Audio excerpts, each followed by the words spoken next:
দর্শক, ক্ষমতার দম্ভ আর অবৈধ অর্থ চিরদিন থাকে না, যার প্রমাণ আজকে আমি আপনাদেরকে দেখাচ্ছি। এই যে বাড়িটি দেখছেন, একটি দৃষ্টিনন্দন এবং রাজকীয় বাড়ি। আর এই বাড়িটি কিন্তু তৈরি করেছিলেন তৎকালীন না কিছুদিন আগে সাতক্ষীরার কলারোয়া উপজেলার ভাইস চেয়ারম্যান শাহজাদা। আর সেই শাহজাদা অবৈধ অর্থের বিনিময়ে দেখেন যে রাজকীয় বাড়ি করেছিলেন। সেই বাড়ির ভিতরে আমরা প্রবেশ করছি। আর এই বাড়িটি দেখুন কিন্তু 5 তারিখের পরে উত্তেজিত জনতা, এই যে ফোয়ারা রয়েছে দেখুন, এই যে ফোয়ারা, এই ফোয়ারাটা কিন্তু অনেক দৃষ্টিনন্দন করে তৈরি করা হয়েছিল। সেই ফোয়ারা কিন্তু উত্তেজিত জনতা পুড়িয়ে দিয়েছিল। চারিদিকে কিন্তু পোড়ার চিহ্ন এখনো বিদ্যমান। আর দেখুন একেবারে তৎকালীন সময়ে রাজা বাদশারা যেমনভাবে জীবনযাপন করতো, গ্লাস দিয়ে নানানভাবে নানান কুঠিরে এই বাড়ি নির্মাণ করা হয়েছে। আর এই বাড়িতে দেখুন রয়েছে কিন্তু আপনি গোপন সুড়ঙ্গ। এই গোপন সুড়ঙ্গ দিয়ে যেমন আপনি চলে যেতে পারবেন নিচের দিকে, ঠিক এই দেখুন গোপন সুড়ঙ্গ। আবার আপনি গোপন সুড়ঙ্গ, যেমন এই গোপন সুড়ঙ্গ চলে গেছে নিচের দিকে অনেক গভীরে।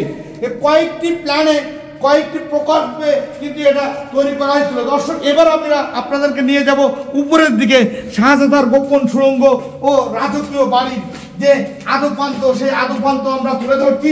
কিন্তু এই গোপন সুড়ঙ্গ আর রাজকীয় বাড়ির পিছনে ছিল অবৈধ অর্থ আর ক্ষমতার জোর।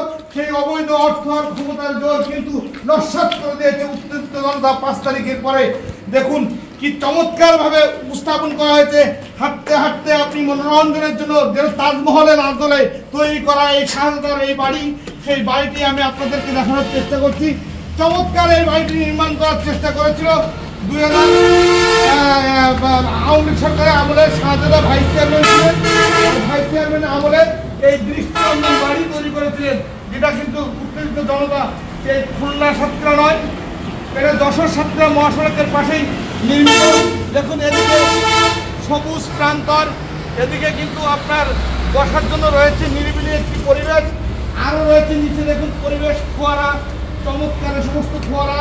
আর গেটের কথা না বললেই নয়, যে গেটটি আপনাদেরকে আমি দেখাবো এখন, সেই শাহজাদার বাড়ির 2য় তলা থেকে।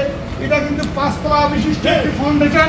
সেই 5 তলা বিশিষ্ট ফাউন্ডেশনের মূল গেটের মহাসড়কের পাশেই যে দৃষ্টিনন্দন পরিবেশের গেট তৈরি করা হয়েছিল সোনালী কালারের, সেই গেটটি আপনারা দেখুন কি চমৎকারভাবে উপস্থাপন করা হয়েছিল। এরিয়াটাও কিন্তু অনেক বড়। আর শুধু এই নয়, এটা গেল 2য় তলা। দেখুন দর্শক, আমরা 3য় তলায় যাব। 3য় তলায় যাওয়ার জন্য এই শাহজাদা যে গোপন কুঠির নির্মাণ করেছিলেন, এই গোপন কুঠিরের পরতে পরতে রয়েছে নানা অনিয়ম, দুর্নীতি এবং অবৈধ অর্থ কীভাবে ব্যয় করবে তার প্ল্যান। এই প্ল্যান অনুযায়ী কিন্তু দেখুন প্রত্যেকটা স্তরে আপনি যখন নেমে যাবেন, উঠে যাবেন, তখন প্রত্যেকটা পরতে রয়েছে গোপন আর গোপনীয়তার অনেক নানা কাহিনী। বর্তমান দেখুন সর্বশেষ এই 3য় তলার উপরে যে মিনার নির্মাণ করা হয়েছে শাহজাদার, সেই মিনারটি দেখুন। শাহজাদা কিন্তু আপনার একেবারে রাজকীয় আমলে, তৎকালীন সময়ের রাজকীয় আমলে এই বাড়ি নির্মাণের চেষ্টা চালিয়েছিলেন। আর এই বাড়িটি কিন্তু 5 তারিখের পরে উত্তেজিত জনতা জ্বালিয়ে পুড়িয়ে সরকার করে দিয়েছে। আর এখনও তার দৃশ্য বিদ্যমান। আর এটা যশোর সাতক্ষীরা মহাসড়কের একেবারেই পাশে গুরুত্বপূর্ণ একটি জায়গায়। দর্শক, ভিডিওটি কেমন লাগলো? যদি ভালো লেগে থাকে, অবৈধ অর্থ আর ক্ষমতার জোর বেশি দিন টিকে থাকে না, যার জ্বলন্ত প্রমাণ এটা। তো দর্শক, ভালো থাকবেন।